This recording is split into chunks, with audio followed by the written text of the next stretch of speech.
शाहू आघाडीला महायुती सरकार यापुढेही सर्वतोपरी सहकार्य करणार, पालकमंत्री प्रकाश आंबेडकर.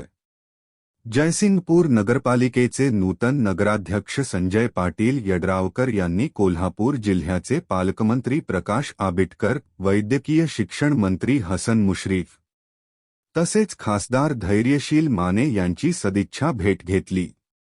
यावेळी जयसिंगपूर आणि कुरुंदवाड नगरपालिकेत आमदार राजेंद्र पाटील यड्रावकर यांच्या नेतृत्वाखाली राजर्षी शाहू विकास आघाडीने निर्विवाद सत्ता स्थापन केल्याबद्दल तिन्ही मान्यवरांनी नगराध्यक्ष संजय पाटील यड्रावकर व पदाधिकाऱ्यांचे मनःपूर्वक अभिनंदन केले. पालकमंत्री प्रकाश आंबेडकर यांनी सांगितले की जयसिंगपूर व कुरुंदवाड या शहरांनी विकासाभिमुख आणि अनुभवी नेतृत्वावर विश्वास व्यक्त केला आहे.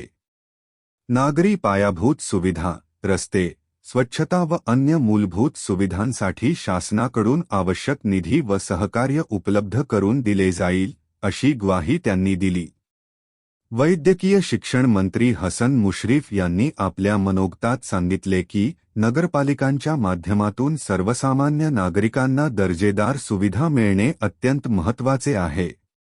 आरोग्य सेवा बळकट करणे, स्वच्छ शहर अभियान प्रभावीपणे राबवणे तसेच युवक व महिलांसाठी संधी निर्माण करणे या बाबींना प्राधान्य दिले पाहिजे. राजर्षी शाहू महाराजांच्या विचारांना अनुसरून सर्वसमावेशक विकास साधण्यासाठी राज्य शासन राजर्षी शाहू विकास आघाडीच्या पाठीशी खंबीरपणे उभे राहील, असेही त्यांनी स्पष्ट केले. खासदार धैर्यशील माने यांनी सांगितले की या विजयामुळे नागरिकांच्या अपेक्षा वाढल्या असून केंद्र व राज्य शासनाच्या विविध योजनांचा लाभ जयसिंगपूर व कुरुंदवाडपर्यंत पोहोचवण्यासाठी आणि शहरांच्या सर्वांगीण विकासासाठी आपले सहकार्य कायम राहील, असे त्यांनी सांगितले. यावेळी नगराध्यक्ष संजय पाटील यड्रावकर यांनी मान्यवरांचे आभार मानले. या प्रसंगी प्रकाश झेले, आदित्य पाटील यड्रावकर, राहुल बंडगर, प्रकाश लठ्ठे, चेतन चौधरी, राहुल पाटील यांच्यासह आघाडीचे पदाधिकारी उपस्थित होते.